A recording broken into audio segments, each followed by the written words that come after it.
Okay, we are live. I'm Erica. Hi, I'm Logan Erica. Harrington. I'm Rebecca. How's it Logan. going, everyone? Our project is on how communication impacts safety in the healthcare setting. Our purpose was to discuss the importance of safety in healthcare. Many healthcare, or almost all healthcare institutions, utilize different safety protocols such as fall prevention, medication prevention, thrombosis prevention, etc. And one way to make sure those safety measures stay in place is through communication. So if you have bad communication with a coworker, these safety measures can be overlooked. For example, if you give bad handoff report or there's issues between coworkers, the patients will be impacted because their safety will be breached. Our main question was, how does communication impact these safety measures? And as I stated, if you have bad communication with your coworkers, it automatically will impact your patients.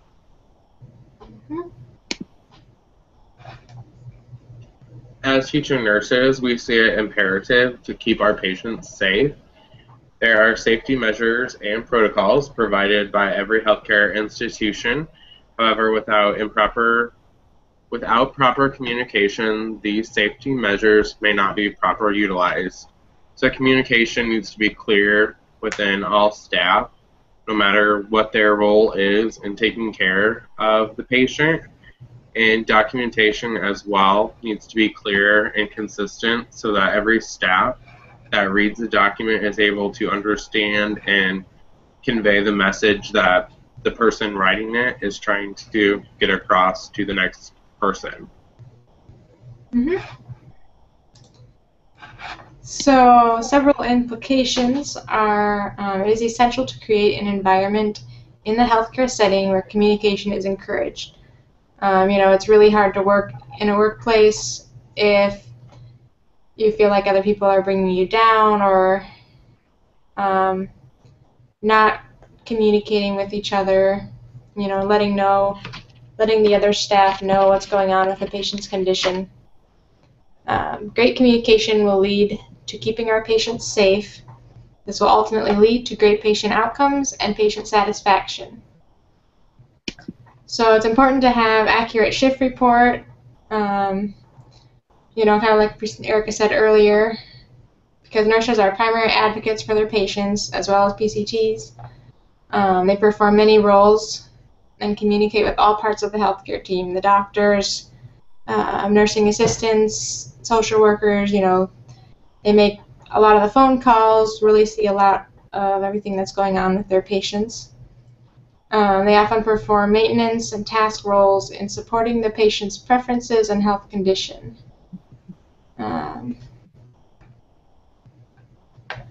To explain our project, we decided to give personal examples of lack of communication or problems with communication and how it impacted our workday or our patients. Seeing as we are all on 3 different screens, we couldn't really act anything out. So we decided it would be best to just give examples and then discuss how communication could have been improved, or pretty much identify what went wrong and then how it impacted, or how it impacted the outcome. So all of us have worked in the healthcare setting. Rebecca works at Westlake. Yep. I work at the Mercy downtown, and Logan works at a hospice home. So all of us have been exposed to the healthcare setting for a few years, and we have plenty of examples, but we just are giving one example today. I'll start. My example is we had a family member of a patient who was on hospice, and that they requested no visitors for the patient while the patient was asleep. And then when the patient woke up, they were very concerned to why there was a sign on their door saying no visitors allowed, when they had been calling people and welcoming visitors to come and see them before they passed. It was just an example of bad communication between the family member and the patient, and in return, it made us look bad because the patient thought that we were saying no visitors to see him at all when it wasn't us at all. So I feel like the family and the patient should have had better communication, and they both should have talked about it rather than just acting upon it before this. So Yeah, or you guys could have also like discussed with the family like why they didn't want visitors, and then like identify with the patient why he wanted visitors, and kind of play like a middleman in between the two. Yeah, we did say, like, well, it is their right, and they're like, well, we don't want them to get too tired, and so they requested it for just the rest of the night, but then the patient still got really upset, so it wasn't worth it in the long run. Yeah, I would just say sitting down with the patient and anyone else who was involved, like, I don't know what the patient's condition was, if they, were not mentally all there or whatnot, but yeah, just figuring out what was best for the patient and what the patient, really wanted. Mm-hmm. I think that's the most important thing, especially at the end, I think that's a kind of a good example of how people, like in situations like that, like someone's dying, so you kind of make rash decisions and don't really think like about the big picture. So I think the family could have also like stopped and thought about it, and rather than making their own decision, thought about how it would impact their family member, rather than making all the decisions for them. Yeah. I think it's also kind of an example of when we maybe think of how we want things done, but we should really think of how others might want things done. Mm-hmm. Like someone once told us, do for others what you would want done to you. So I think like it's hard for patients and their families to understand certain things, or families want different things than their patients, but really patients just want the simple things or want certain things before the end. So just important to keep communicating. Yep. It is. Well, thank you, Logan. That was a great example.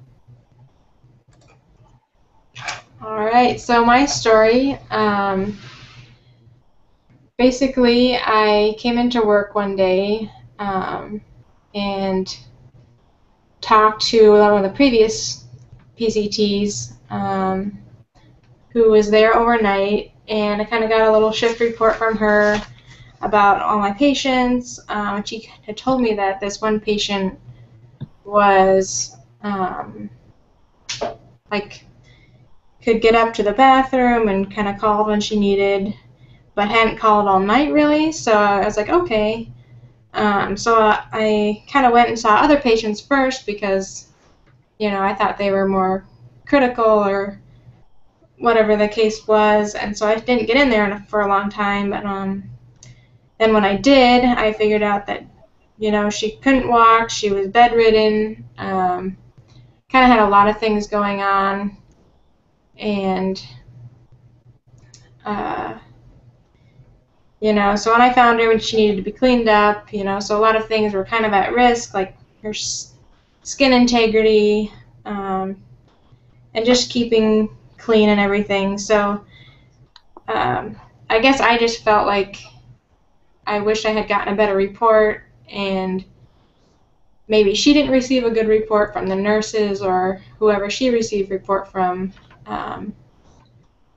But I think in communication, it's good to ask a lot of questions, and then if you don't get the answers you want, it's just good to go in and actually see the patients you're, assigned to, or that kind of thing. So I don't know if you guys have any thoughts on what could have been done better for that case. I know on my old floor that would happen a lot during like end of shift report. A lot of times, like overnight, we'd only have one tech or two techs, so they'd have to give report on like 19 to 38 patients, and that takes a long time. And you want to get off work at 7:30. You don't want to stay later. You're exhausted. Right. So they'll just, like rush through report. Like you'll get a 10-second report on each patient, and it's also like hard to remember who is who. You know, like I know I've gotten confused. Like I thought the person here was actually that person and whatnot. And that's why they also have their like bedside report rules in place. But I mean, honestly, no one really follows those. Because there's not enough time. Not enough time. Another barrier. When you go into the patient's room, the patient, they need to go to the bathroom, they want their water filled, they want this, which is fine, but at end of shift, I mean, you don't want to have to go do that for 19 people when you have 20 minutes left at work. You want to go home. And so a lot of times when our night techs are like rushing through report, things will get missed. Like that happened to me where I got report that my patient was a standby assist without a bed alarm. Turns out she was a heavy assist of 2 with a brain bleed, and she ended up getting out of bed and falling, and her brain bleed got worse because I had no idea she was fall risk. I thought she was standby, and I mean it wasn't that lucky mine couldn't get up. yeah, and if you think they can get up on their own, your first priority isn't to go in there. Right. You know, kind of like your last priority. Yeah. And, so it wasn't like, I don't think it's bad communication, like you two don't like each other, so you're like having aggressive, you know, body language toward each other or aggressive like tones towards each other. Sometimes like at work, so the environment is so rushed and so busy that it's kind of hard to remember who's who needs what, and yeah, so I think for like handoff report, just like taking time to remember who all your patients are, taking time to like. Well, I always make notes, so like I knew who my patient was. Yeah. So I thought it was, but it's hard. I mean, sometimes in report you get report from the person you don't like, and you two have to give report to each other, and you don't like each other, so you give a super quick report. Yeah. Like that, I think you need to put your feelings of dislike toward each other aside and focus on what the patient needs. But yeah, in report, I think a good tactic for improving communication would just be to like take your time, and for the oncoming tech or oncoming nurse to also, like you said, ask questions and make sure you have like the full background on the patient. And that's also with like creating an environment that encourages communication, so you're not like afraid to ask questions about your patient or whatnot. Yeah, just kind of overcome those barriers that we all have in the healthcare setting. Yeah. You know, lack of time, busy environment, louder environment, you know, everyone's around. Yeah, those are some good points. Logan? I just, you know, making sure that we understand everything before we take responsibility for those patients ourselves, I think, is, you know, major on our part. Because if we don't understand something, we need to ask. Yeah. So. Yep.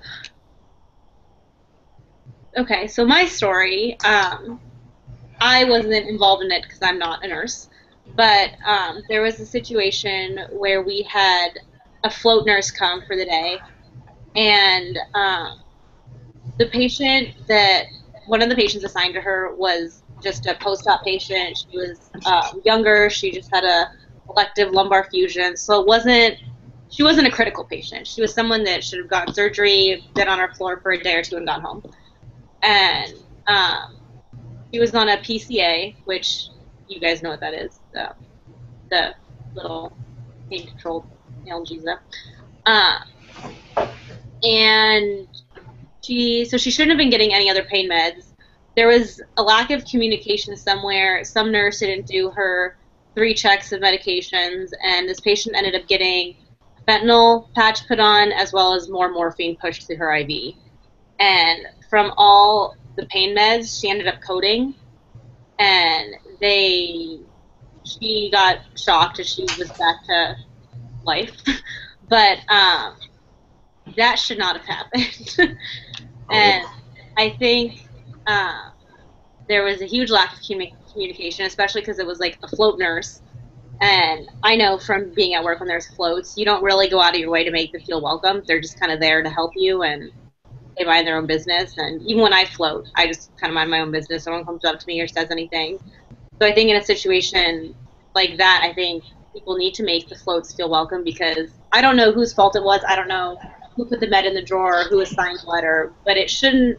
If she felt comfortable in her environment, that she could talk to people, I think that med error could have been prevented. Mhm. Yeah, I think like you said, like going out of our way to make people feel welcome, is kind of part of that encouraging people to communicate more.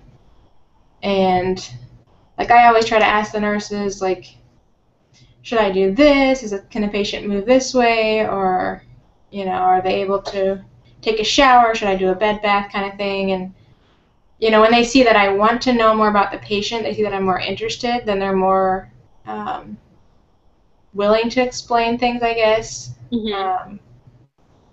And I think they really, appreciate that. And, whether it's a float nurse or just a regular nurse, they know that, I'm trying to look out for the patient's safety as, another primary thing, so. Yeah, I also think, like, I know a lot of doctors that are really, really unapproachable, and we're taught to, if we see, like, an order that we don't agree with or we question, that it's our responsibility to, like, not go question the physician, but, ask, like, well, why are you giving this? Like, yeah, but you do have to question them. Well, yeah, you have to question them, but not like, why are you doing this? Yeah.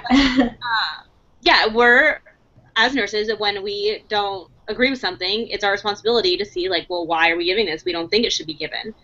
And I think some doctors create a climate where you don't want to ask them, because they yell at you, they give you attitude, they treat you like you're stupid. And I know a lot of doctors that are really great, but there are some that I think some nurses would rather just do it than question it. So that also goes back to, creating an environment where communication is encouraged and welcomed, and not something you should do. Mm-hmm.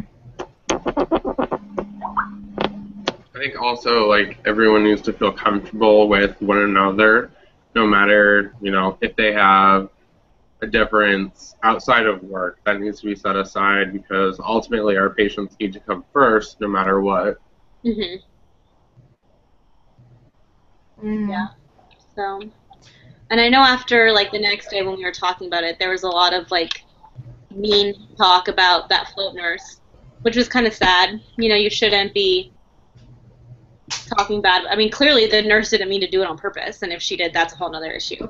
But I don't think we should be, talking bad about someone that made a mistake that could have been prevented if everyone's communication was better. So. Not only that, but who's to say that they haven't made the same mistake prior, and no one just doesn't even know about it, Mm-hmm. Yep. Good story, Erica. Thank you. Those were great examples, guys. They were. How communication could have been improved. So yeah, that was kind of what our whole project was trying to prove, was that communication is extremely important in healthcare, because it directly impacts our patients and their safety, and our number one priority at work is the safety of our patients. So, yeah. Yep. So you just kind of read the last slide. Oh, sorry. I mean, essentially, that's what it says. Yep, safety is positively impacted when group communication is properly utilized. So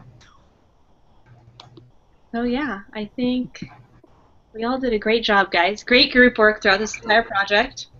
Good job, guys. Way to get through it together. Good job, guys. Final project. All right, well, I think we're at like 18 minutes, so we're good. All right. That concludes our project. Bye. Bye. Bye.